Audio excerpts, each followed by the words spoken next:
What's up, guys? Welcome to Daily Dose of Reddit. This is your host, Zach, and today's subreddit is r/EntitledParents. This story's called Entitled Mother Gets Angry About Her Son Exposing Her Daughter. Blames Me. I now met one in the wild, and it was a bizarre experience. Quick bit of context. I support vulnerable people, in this case an elderly person with memory issues, in medical appointments and take notes on my phone so I can accurately report what took place and email them quickly to whoever needs them. Sometimes the medical professional thinks I'm texting on my phone and ignoring what's happening, in which case I explain/show my notes if appropriate, and then the appointment continues. Sometimes I get complimented, sometimes they look put out. Whatever. Scene setting. This takes place in a clinic, which is in a very long room where there's a line of patient areas separated by curtains. Basically, the patient is called from the waiting area, walks along the lines of curtained off sections to the one they're called to. Then they are helped set up by generic nursing staff, who then leave them in the curtained off bit until the specialist staff get in there and do their thing. The night previously, I had been sending nude selfies to my SO, and I had not yet deleted them from my phone. Here's the cast. Entitled mother,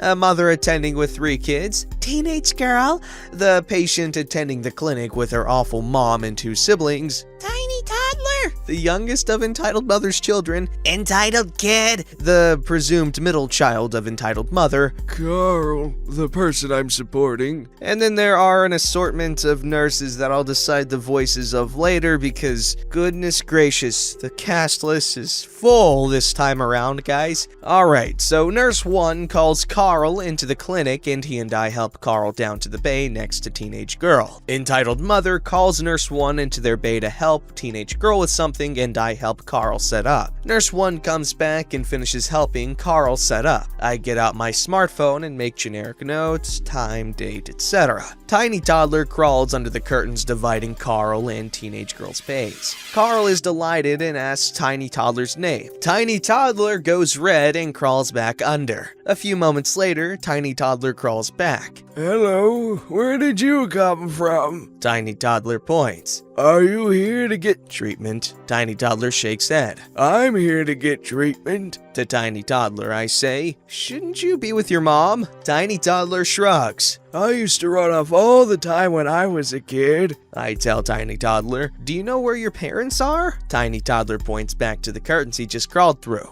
Should you be back there? Oh, he just came to say hello. And now we've said hello. Should we say bye-bye? Tiny toddler beams and waves. Bye-bye. Carl beams and waves. Bye-bye. Bye-bye. Tiny toddler crawls back under the curtains. Nurse 3 shows up in the next bay and starts streeting teenage girl. I can hear, but I am not listening, so I assume this is roughly what happens. Nurse 2 shows up and starts asking Carl preparatory questions. I start making notes on my phone and occasionally interjecting if Carl can't remember certain answers. Entitled kid crawls under the curtains. Kid, you need to get back to your bay. Entitled kid crawls back. Nurse 2 begins to treat Carl and asks Carl something that requires me to check the notes on my phone. Entitled kid crawls back and is not immediately noticed by Nurse 2 or me. Oh look, another runaway. Kid, you need to get back to where you're supposed to be. My mom says I can. But I work here and I say you can't. This bay is for getting this guy treatment. My mom said I could come. Yes, but she meant with her, not in this bay. This is private for him. I nod at Carl. You let tiny toddler in here? I'm making the assumption entitled kid is referring to the child in here earlier. We asked tiny toddler to leave too, and now Carl is getting treatment. You need to get back to your mom. Mom! Then, entitled kid pulls at the curtains between the bays, pulling some of the curtain hooks out, but mostly succeeding in pulling them back, so that teenage girl and Carl are no longer private from each other. Teenage girl is in the middle of treatment and is not totally clothed. She's not happy about this and starts screaming at entitled kid to close the curtains. There was nothing visible that you wouldn't get at a conservative beach, but I'm totally with her being upset about this. Entitled mother starts screaming at Nurse 3 to close the curtains. Tiny Toddler waves at Carl, who smiles and waves back to Tiny Toddler. Stop that pervert from waving at my daughter! Why is he looking at my daughter? I get up to close the curtains. She's taking pictures! The kid diddlers! Nurse 3 closes the curtains, teenage girls shouting at Entitled Kid. Entitled Mother continues shouting at Nurse 1 about Carl and me. Tiny Toddler starts crying. Nurse 2 apologizes and starts treatment. Entitled Mother continues to harangue Nurse 3 about our vile behavior. Nurse 1 comes into the bay. Excuse me, but have you been taking photographs? No, I'm taking notes on my phone so Carl knows what's happened. I show him the phone. Okay, thanks. Nurse 1 leaves and I hear him go into teenage girl's bay. This time I do listen and hear him explain what happened. I saw her taking photographs! She wasn't. Well, then why did she have a phone out? She was taking notes about treatment. That's bollocks! Nobody needs to do that! Well, perhaps the old guy's memory isn't very good. They're a couple of kid diddlers! Why haven't you called the police? Entitled Kid opened the curtains. Entitled Mother starts swearing at Nurse 3 for accusing her entitled kid of being a kid diddler. Nurse 2 and I are now looking at each other wide-eyed, both clearly listening into the next bay. Carl seems to be blissfully unaware of what's happening in the next cubicle. Nurse 2 starts determinedly working away with a vengeance. I want you to get a freaking supervisor here. I want the mother freaking doctor in here. Nurse 3 says something placatory I didn't catch. Mom, please let's just finish and get out of here. We are not getting out of here until they do something about them. Nurse 2 is zipping through the treatment with no little speed. Nurse 1 comes into bay. Sorry, could I look at the pics on your phone at all? Not unless you buy me dinner first. It's just the lady in the next bay wants to check your phone. Look, I'll show Nurse 3, but it's all cats, kids, and my tits, and I'm not showing some randomer those. Nurse 1 leaves and goes into the next bay. Nurse 2 finishes treatments in record time, and Nurse 2 and I start getting Carl ready to leave. There's still some hassle going on in the next bay, but Tiny Toddler's wailing now, or possibly Entitled Kid, and I can't really hear it. Nurse 3 comes into the bay. Look, I'm really sorry, but can I check your phone? Yes, the last few pics are me topless though. That's why I didn't want to show the guy the pics. I don't mind so much because you're a woman, but I'm not showing her. I nod toward Entitled Mother. Look, if it'll help shut her up, you can see the pics, but whatever you're okay with. No, I'm not doing this. She goes back into bay. Carl is now getting ready to go, and Nurse 2 is desperately trying to get us out of there. But as we're leaving, Entitled Mother steps out of the bay in front of me, between me and Carl. Call the frickin' police on them. Nurse 3 is trying to get her back into the bay. I want those freaking pictures on your freaking phone. I need you to move. I'm here to support that gentleman, and I need you to move now. Freaking Karas can't afford phones like that. Bet you have freaking prosy. I need you to move. Carl, completely oblivious, is now on the other end of the room on his own. Freaking kid diddler prosy. Mom! I'm sorting this out, teenage girl. I attempt to slide past while she's distracted. Call the freaking police, she's getting away. Yes, call the police. My name is OP. You can get a hold of me at local hospice. Now I need to help him. I pelt past Entitled Mother to where Carl is actually doing fine and utterly unaware of the situation. Entitled Mother is fish-mouthing, presumably because she now thinks Carl is dying. I am working at the hospice, just not with Carl. Nurse 1 says to Entitled Mother, "Come and sit down. We've called the police." From the look I got from Nurse 2, I think the reason the police were called has nothing to do with me. Certainly, I haven't heard anything. Okay, my question is, why did Entitled Mother feel the need to bring her entire brood with her daughter that's getting an obviously somewhat intimate treatment, at least with children around? In fact, bringing children to a hospital when you're gonna be in like a shared room is often not a good idea at all, unless they're like really well behaved, which of course every entitled freaking mother is gonna believe that their child is because, well, they're stupid.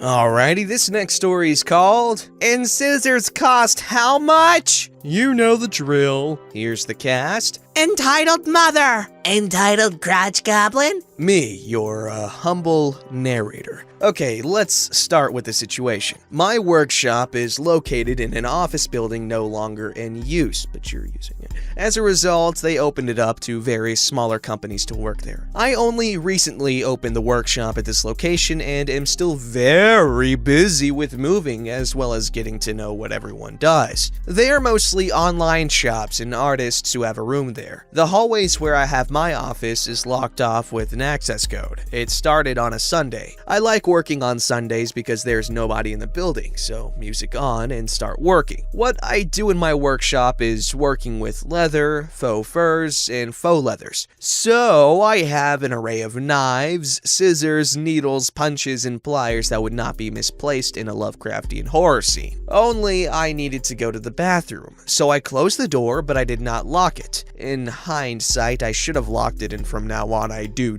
that. But at the moment, there was no one. We all know each other, so what could have gone wrong? Famous last words. So I come back to my workshop with my door open. Strange, I had closed the door, right? I discover, much to my surprise, that there was a child, perhaps 6, in the workshop nosing around. There are a few small issues with it. One comes to mind when I see the nice shiny metal of one of my scissors. These scissors are my pride. They are high strength, carbon steel alloy, and I keep them razor sharp, perhaps even sharper. They are perfect for cutting through synthetic fabrics, different leathers, and to my own frustration, human skin if you don't pay attention. We're talking about a 28 centimeter, or 11 freedom inches appreciated, long blade, hollow ground, and polished. So I get a bit nervous when I see a child with that tool. I also didn't want the child to get scared and drop the scissors. They do not act well when dropped. Now, there were no parents with the child at that moment, so I approached the child to ask what it was doing there.